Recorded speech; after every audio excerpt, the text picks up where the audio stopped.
Şantəmimizin təsis etdiyi EDARS platformasının təsis etdiyi və Şantəmimizin maliyyələşdirdiyi PHP proqramlama dərsləri təməl səviyyə davam eləyir.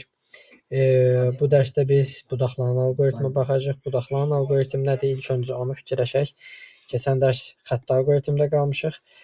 Budaqlanan alqoritm hər hansı bir şərtə görə alqoritmin yolunu dəyişməyinə deyilir. Yəni, məsəl üçün, sənin yaşın 15-dən böyükdürsə də, sən artıq yeniyetmə deyilsən. Məsəl üçün, 15-dən kiçikdirsə, sən artıq uşaqsan. Kimisindən şərtləri istifadə edə bildiyimiz və şərtlərə görə yön dəyişdirə bildiyimiz proqramlamanın bir alqoritmik budağıdır. Bu növdə bizim istifadə elədiyimiz element if-dir. Yazılışı bu şəkildədir. Strukturu ümumiyyətlə bu şəkildə qeyd eləyək. If mötərizə daxilində condition deyilir. Burada şərt olur. Ya da Azərbaycanca yazaq. Şərt olaraq yazaq. Bunun sözündə də fiqurlu mötərizələr. Fiqurlu mötərizənin içində də kod və else vəziyyəti. Else vəziyyətdə əksi vəziyyətdir. Burada da kod olur. Deməli, əgər kodun bu hissəsi şərt ödənilirsə, ekranda bunu görürük. Əgər ödənilmirsə bu şərt, else vəziyyətində nə varsa onu görürük. Else vəziyyəti yoxdursa da, onda ekranda ya bunu görürük, ya da heç nə görmürük. Bunu təbii ki, daha detallı misalla izah eləmək olar. Bir də else if var. Else if, bu da ikinci şərt əlavə eləmək istəyiriksə də istifadə olunur. Bunu da nüans olaraq belə göstərim.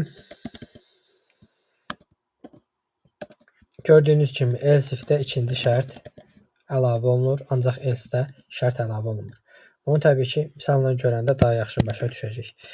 Deməli, yenə yaş dəyişənin üstündən gedək. Dollar yaş bərabər 12 olsun hal-hazırda. If ilə yoxlayacağım yaş integer olduğu üçün yoxlaya bilirəm. Yəni, matematik işləmlərində istifadə edə bilirəm. Dollar yaş böyükdürsə 18-dən. Dollar yaş 18-dən böyükdürsə ekrana eko ilə sən yetkinsən yazdırsın.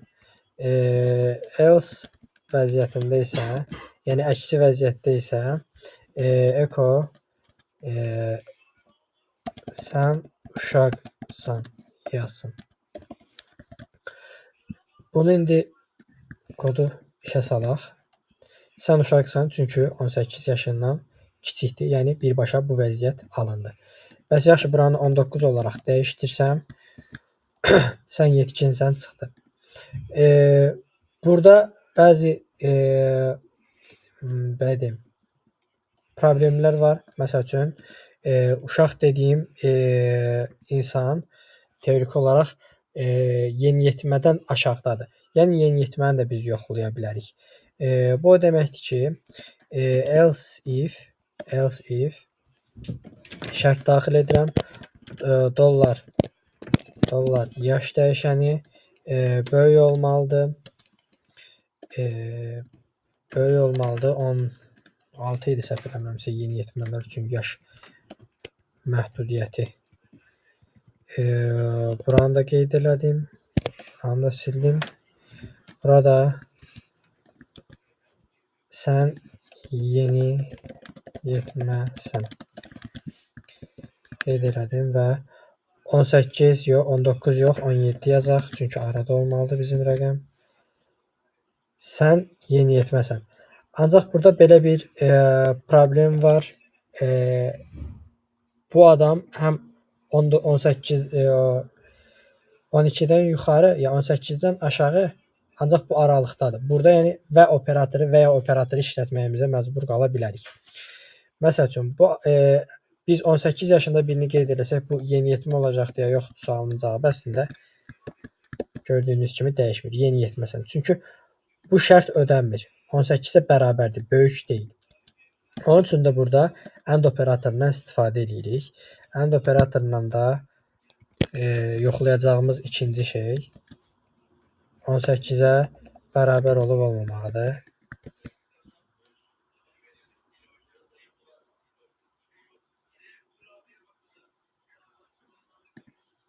And operator belə yazılmırdı səhv eləmirəmsə. Sən yetkinsən. Gördüyünüz kimi. Buradakı and və ya or. Orada bu formada yazılır. And ilə orun arasında fərq nədir? Buradan command line diye bir şey var proqramlamada. Bu kodda xətaya yol açmır, təsir eləmir koda. Və yaxud bunu əgər birdən çox sətirdə edirik, bir sətr üçün sətrin qabağında 2 dənə slash, yəni drop işarəsi qoyuruq. Əgər çox sətr üçün ediriksə, bir dənə drop ulduz və gördüyünüz kimi onsuzdan aşağı qədər getdi. Çünki dayandığı yer yoxdur. Dayandığı yerə də yenə ulduz və drop işarələrindən dayandırırıq.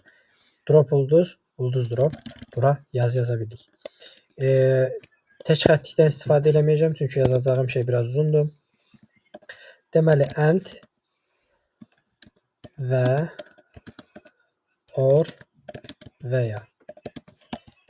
Və ilə və ya arasındakı fərq nədir?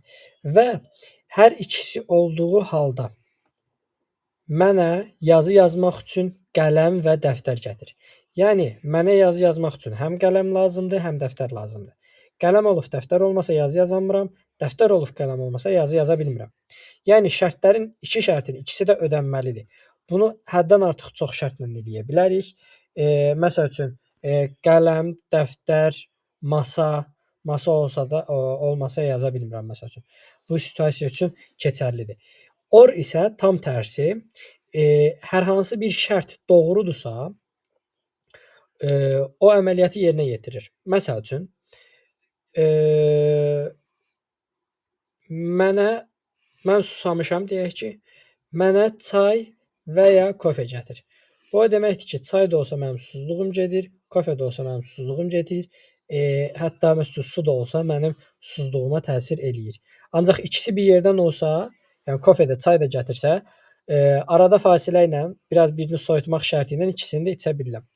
Bunun üçün də və ya operatorları bu şəkildə qeyd olunur. Bu sintaksislərin hamısını Virtual School-dan tapa bilərsiniz. Bu yazılışların, sintaksislərin. Çünki burada mən yazıram, ekranda görürsünüz siz. Ancaq bu yazıları kopyalamaq istəyə bilərsiniz, nə bilim, təzədən görmək istəyə bilərsiniz.